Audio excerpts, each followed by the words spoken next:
तो 2 बच्चे हैं छोटे छोटे कार्तिक भाई के, और उनकी पत्नी है, उनके भाई है, उनके भाभी है। उनका जो हाल था, और आज 4-5 दिन होने आ गए, ये 7वां दिन चल रहा है। ये देखे तो 27 तारीख के हिसाब से अभी तक परिजन को बॉडी नहीं मिली है।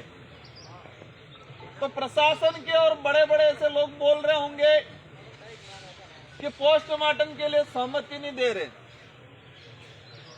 परिवार को शुरुआत में कुछ पता नहीं था। परिवार को जब डेथ हुई, उनके दिमाग में एक ही चीज आया, हमारे बेटे को जैसे तैसे घर पे ले जाए। लेकिन इसी प्रशासन ने मजबूर किया और बॉडी आने लाने दी। फिर बात हुई कि बॉडी हम राजस्थान ले जाके पोस्टमार्टम कराएंगे, और फिर कानून का झाड़ के उन्होंने बोला गुजरात में पोस्टमार्टम कराएंगे। आज हमारे बीच में कार्तिक भाई की पत्नी, हमारी बहन, अभी दुख भरे आंसुओं में बोल रही थी कि मेरा पति समाज के लिए लड़ रहा था, हक अधिकार की बात करता था, वो नहीं रहा है। ये आंदोलन चलना चाहिए और मेरे पति को न्याय मिलना चाहिए। हमारी मांग क्या है? हम ये नहीं कह रहे कि किसी को ये कर दो, किसी को ये कर दो, गोली मार दो, ये ना मांग नहीं है हमारी। इस देश के अंदर कोई गुनाह करता है तो उस गुनहगार को सजा के लिए कानून बना हुआ है। तो हमारा यही कहना है कि कार्तिक भाई के साथ जिन 8 लोगों ने मिलके मारपीट की, इन 8 को गिरफ्तार किया जाए। पुलिस ने कह रही है कि 2 जनों को गिरफ्तार कर लिए, 2 ही जने थे। तो कार्तिक भाई के साथ में जो बंदा था, उसके भी हाथ पैर तोड़ दिए हैं। वो खुद आदमी कह रहा है, उसका वीडियो वायरल हुआ है कि 7 से 8 लोगों ने मिलके हमको मारा है। कई लोगों ने मुंह बांध रखा था। इनके पीछे उनके माँ बाप आ रहे थे, उनके माँ बाप ने भी देखा है कि 7-8 लोग थे। तो पुलिस अगर सही में सिरोही की जो पुलिस है, जो राजनीतिक दबाव में अगर काम नहीं करती तो निष्पक्ष जांच कर लेती। पुलिस ने क्या किया? गवाह ले लिए, स्वतंत्र गवाह। वहां के कुछ लोग तैयार थे जो उनके मिलने वाले थे, ऐसे 2 स्वतंत्र गवाह बना के बयान ले लिए पुलिस। कितना विचित्र बात है। कल एक वीडियो आप सबने देखा होगा, एक लड़की इस वीडियो में बोल रही है, मुंह बांध रखा है, पता नहीं वो लड़की कौन है। क्या बोल रही है कि मेरे साथ ये हुआ वो हुआ। अरे भाई, ये आदिवासी ST SC के लोग इतने भी पागल नहीं है। जब 19 तारीख को मारपीट हुई, इससे पहले वो नाबालिग थी, नाबालिग के साथ अपहरण हुआ। अपहरण होने के बाद मुकदमा दर्ज हुआ। मुकदमा दर्ज होने के बाद वो गिरफ्तार हुआ। तो जो परिवार दिया गया है, जो मुकदमा पुलिस ने दर्ज किया है उस समय, उसमें कार्तिक या कार्तिक के परिवार का कहीं दूर दूर तक हवाला नहीं है। अपन सब मानते हैं, जानते हैं कि पोस्को में 164 का बयान होते। 164 के बयान में भी कार्तिक या कार्तिक के परिवार का दूर दूर तक कहीं हवाला नहीं है। और अभी इस आदमी के मरने के बाद उस बच्ची को आगे ढाल बना रहे ये लोग, सिरोही के ऐसे निकम्मे लोग उस बच्ची की इज्जत उछाल रहे, उस पे दबाव बना के उन लोगों ने वीडियो वायरल कराया कि कार्तिक भी था, कार्तिक का भाई था। ऐसे निठल्ले लोग, और ये प्रशासन भी ऐसे निठल्ले लोगों का साथ दे रहा है। हमारी मांग है कि 8 जने गिरफ्तार होने चाहिए। दूसरी ये मांग है सरकार से कि आर्थिक सहायता मिलनी चाहिए।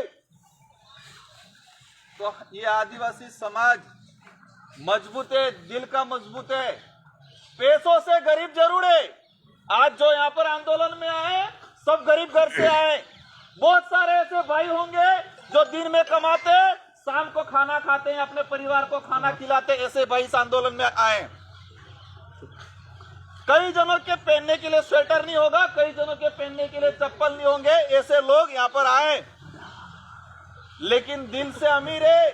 अगर पैसों की बात आती है तो कार्तिक के परिवार को करोड़ों रुपया ये समाज इकट्ठा करके देने के लिए तैयार है।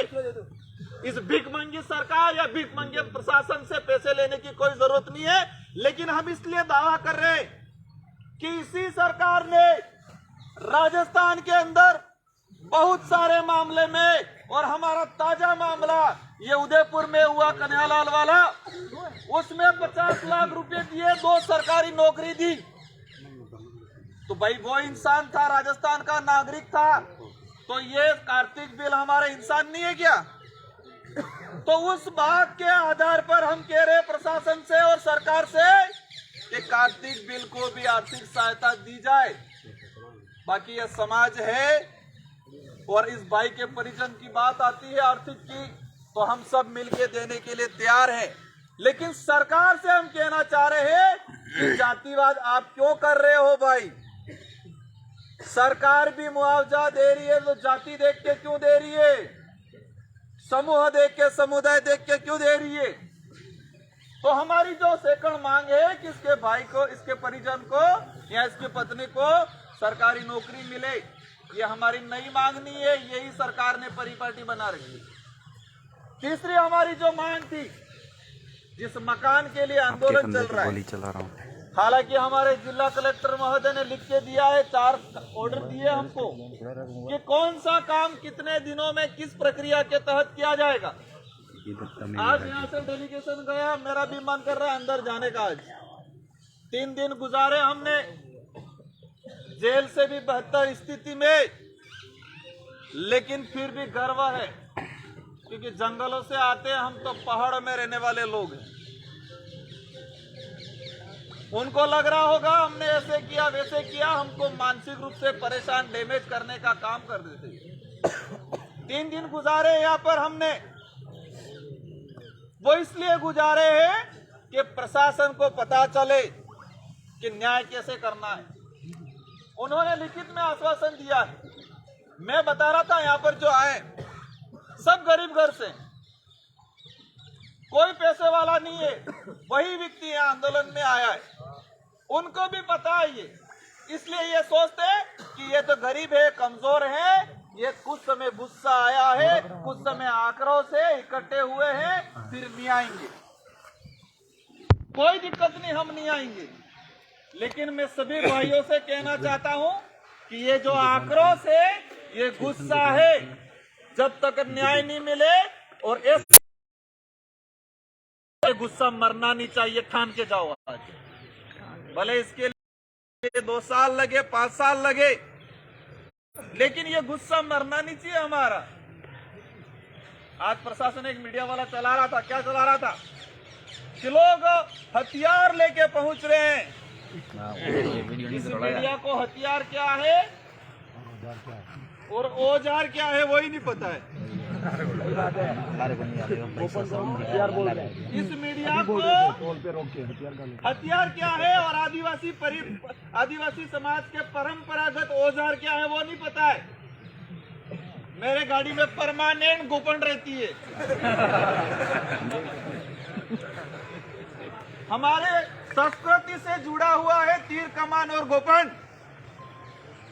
सिंधी समाज का रहता है ना, वो क्या बोलते हैं, कटार। सिख समाज का कटार। इससे पहले आदिवासी समाज है और आदिवासी समाज का ये पारंपरिक हथियार नहीं है, ये एक औजार है, एक परंपरा है हमारी, और इसको ये हथियार बता रहे। खतरनाक मीडिया है। आज सुबह मैंने सिरोही के ये भास्कर में पढ़ा, 41 करोड़ रुपया नुकसान हो गया। 40 करोड़ रुपया सिरोही के व्यापारियों को नुकसान हो गया। भाई 40 करोड़ नुकसान क्यों करा? इस प्रशासन पे मुकदमा दर्ज कराओ, 50 लाख रुपए दे दो इस भाई को। ये हुई बात। सरकार से अगर 50 लाख रुपए इस परिजन को, इसको नौकरी दे देती, ये मांगे थी, वो मांगे मान लेते, तो ये जो गरीब परिवार के लोग, ये गरीब घरों से लोग, जंगलों से, पहाड़ों से ये लोग आ रहे हैं, खुद का पैसा, कोई तो अपने इधर का उधार लेके, पैसा लेके, गाड़ियां करके, डीजल डाल के आ रहा है। सही से पकड़। इनको सिरोही के व्यापारियों को नुकसान दिख रहा है, लेकिन इस बाप के बेटा जो आज पड़ा हुआ है वो लाश नहीं दिख रही है। ये मीडिया ये सवाल सरकार से क्यों नहीं कर रहा है कि सरकार का डेलीगेशन इस मृतक परिवार से मिलने क्यों नहीं आया? यह सवाल ये मीडिया क्यों नहीं कर रहा है? 3 से 4 दिन से मैं देख रहा हूं, हर जगह घटनाक्रम होता है, सरकार का डेलीगेशन पहुंचता है। इतने सारे लोग, ये व्यापारी नहीं है, ये नौकरी वाले नहीं है, सब गरीब लोग हैं और ये लोग ये आंदोलन कर रहे हैं अपनी विपरीत परिस्थिति में आने के बावजूद। तो सरकार की नींद क्यों नहीं खुली? यहाँ के विधायकों की नींद क्यों नहीं खुली? यहाँ के संबंधित प्रभारी मंत्री की नींद क्यों नहीं खुली? इनका स्टेटमेंट मीडिया ने क्यों नहीं लिया आज तक? चला क्या रखा इन लोगों ने? इन लोगों के दिमाग में एक ही चीज है कि ये लोग हैं, कुछ समय गुस्सा आया है, इकट्ठे हुए बिखर जाएंगे, ये इनके दिमाग में। लेकिन मैं आप सबको कह रहा हूं, ये गुस्सा है, ये जो ठान के रखो और ये 2 साल 3 साल तक बरकरार रखना पड़े रखो, और जब समय आए उस गुस्से को बाहर निकालो और उनको एहसास कराओ। इस लोकतंत्र के अंदर राजा बन के बैठे हैं यहाँ पर, ये उनको एहसास कराओ समय आने पे कि ये लोकतंत्र है और लोकतंत्र की चाबी जनता के हाथ में है, तुम्हारे हाथ में नहीं है। 5 साल के अंदर वो चाबी लगती है, ये एहसास कराओ उनको। आज हमारी जो मांगे हैं, नॉर्मल सी मांगे हैं, 4 से 5 मांगे हैं। मीडिया ने इस कार्तिक बिल का जो पट्टा मांग रहे हैं, जिस घर का, उस घर का कवरेज क्यों नहीं किया मीडिया ने?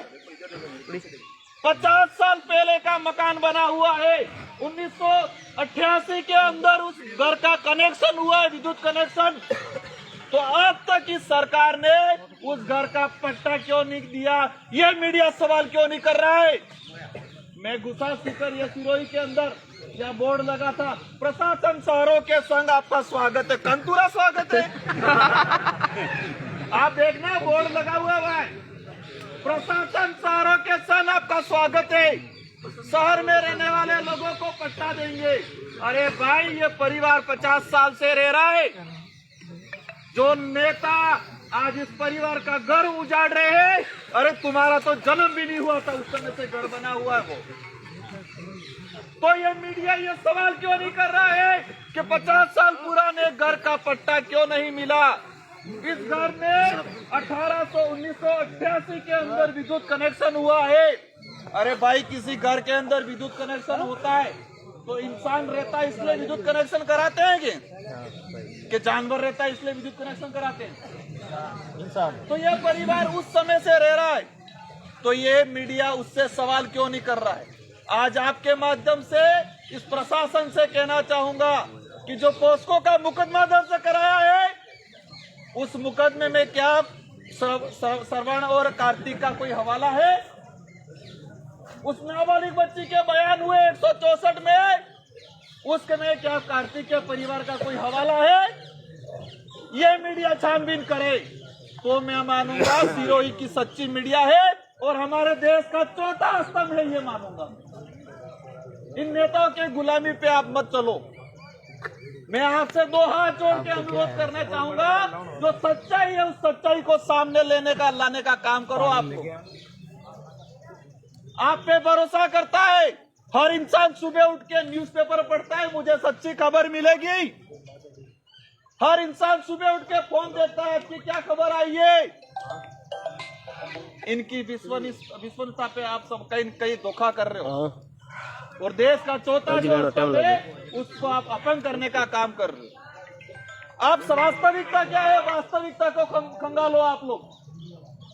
आज मेरा विशेष व्यक्तिगत अनुरोध है आप सभी से, भले घर चले जाना, भले यहाँ पर 10 जने बैठेंगे, भले 1 जना बैठेगा, लेकिन यह आंदोलन चलता रहेगा। फिर हमारी कमेटी बना रखी है, क्योंकि मैं डूंगरपुर सिरोही से 84 से आता हूँ, हमारे सागवाड़ा विधायक जी हम दोनों आते हैं। हम पे हमारा क्षेत्र का, पूरे जिले का, हर क्षेत्र का भार है। हम इतना दूर से आते हैं, लेकिन मैं आप सबको राय देता हूं कि एक कमेटी बनाई है, वो कमेटी डिसाइड करे कि ये आंदोलन को किस रूप देना है, कैसे देना है। और इसमें मेरा भी मैं सुझाव रखूंगा। और आसपास सिरोही के जो भाई आए हैं, जालोर के भाई आए हैं, आसपास के जिलों के जो भाई आए हैं, इस मारवाड़ के अंदर, इस क्षेत्र के अंदर जो बीमारी घुसी हुई है कि जाति को देख के पुलिस का लट उठता है, जाति को देख के तहसीलदार का कागज हिलता है, जाति को देख के सरकार का स्टेटमेंट आता है। ऐसी सरकार, ऐसे तहसीलदार, ऐसे पुलिस वालों को आने वाले समय में ठिकाना लगाना है। और वो आपके हाथ में है, वो ताकत आपके पास है, लेकिन इस ताकत को आप लोग भूल गए हो। सुनने में आया था निर्दलीय चुनाव जीता के बिजाया ST SC के लोगों ने, और आज आपको ही मार रहे हैं। उनको ये भी पता है ये कुछ समय बाद वापस भूल जाएंगे। अगर वास्तविक कार्तिक बिल का न्याय चाहिए तो ऐसे लोगों को ध्यान में रखो और समय आने पर इनका इलाज करना है। इस पूरे 3-4 जिलों के अंदर जो भी साथी आए हैं, आप सभी से कहना चाहूंगा मैं कि आपको मजबूत रहना है, ऐसे लोगों को पहचानना है। और हर गांव के अंदर ये आजाद भारत है, गुलाम भारत नहीं है। इस देश को चलाने के लिए संविधान बना हुआ है, राजा वाला राज नहीं रहा है, तो राजा समझने वाले लोगों को ठिकाना लगाना। हमारी कमेटी बनी हुई है, वो कमेटी डिसाइड करेगी कैसे किस प्रकार आंदोलन ले जाना है। आप सबको समय समय पे सूचना मिलेगी। आज बहुत सारे हमारे डूंगरपुर के बहुत सारी गाड़ियां, उधर की बहुत सारी गाड़ियां वापस रवाना की पुलिस ने। वो लोग खुद की जेब से किसी नेता के पैसे से नहीं आए, कोई व्यापारी बड़े उद्योगपति के पैसे से नहीं आए। वो भी मीडिया को दिखना चाहिए, जो गरीब व्यक्ति अपनी जेब से पैसा निकाल के डीजल डाल के यहाँ पर आ रहा था और पुलिस ने वापस भेजा। मीडिया को यहाँ सिरोही के व्यापारी को 40 करोड़ का नुकसान दिख रहा है, लेकिन उस गरीब का जो 100 रुपया बर्बाद हुआ वो भी दिखना चाहिए। इन सारी बातों को आप ध्यान कहने के लिए बहुत कुछ है। मैं खड़ा हुआ था, मेरी मन नहीं मान रहा था आज कुछ कहने का, लेकिन रहा नहीं गया। कमेटी बनी हुई है, वो कमेटी डिसाइड करेगी आंदोलन किस रूप में ले जाना है, कैसे है, कार्तिक भाई के परिवार को न्याय क्या दिलाना है। और आज से अपन सब परिवार को हम सहयोग कर रहे हैं, आर्थिक सभी लोग कर रहे हैं। पैसों की दिक्कत नहीं है, पैसा मिलेगा इस परिवार को हम दिलाएंगे। लेकिन इस सरकार और इस प्रशासन को कहना चाहेंगे कि राजस्थान के अंदर दूसरे आदमी को आप न्याय देते हो, दूसरा जो मर्डर होता है वहां पैसा देते हो, तो इस भाई को पैसा देने में क्या दिक्कत आ रही? नहीं देगा तो भी कोई दिक्कत नहीं है, लेकिन इन लोगों को आपको ध्यान में रखना है और आने वाले समय में ऐसे लोगों को सबक सिखाना है। इन्हीं शब्दों के साथ आप सभी से विनम्र अनुरोध है कि कहीं भी जाना है, कहीं भी आना है, शांतिपूर्वक तरीके से आना है, कहीं से भी उलझना नहीं है। कुछ लोग चाहेंगे उलझाने के लिए, भी उलझना है, समय आएगा उलझने का, और तब उलझेंगे तो उनको लपेटने में, समेटने में ठिकाना आ जाएंगे। इसलिए अभी कहीं उलझना नहीं है, हमें शांतिपूर्वक ये आंदोलन चलाना है। कमेटी बनी है, कमेटी डिसाइड करेगी। भाषणबाजी रोज होती रहेगी, सब कुछ होगा। कई प्रकार के नेता अलग अलग आएंगे, अलग अलग बात करके चले जाएंगे। हमारा उद्देश्य एक ही है, कार्तिक भाई को न्याय मिले। हमारी सिंपल सी साधारण 5 मांगे हैं, वो मांगे सरकार पूरी करे, यही हमारा निवेदन है। इन्हीं शब्दों के साथ आप सबको जय जोहार, जय भीम, जय भारत, जय संविधान, जय बिल प्रदेश। मुर्दाबाद मुर्दाबाद मुर्दाबाद मुर्दाबाद। कार्तिक भाई को न्याय दो, न्याय दो, न्याय दो। कार्तिक भाई को न्याय दो, न्याय दो, न्याय दो। कार्तिक भाई को न्याय दो, न्याय दो, न्याय दो। साथियों, हमारे MLA साहब भाई राजकुमार जी रोकले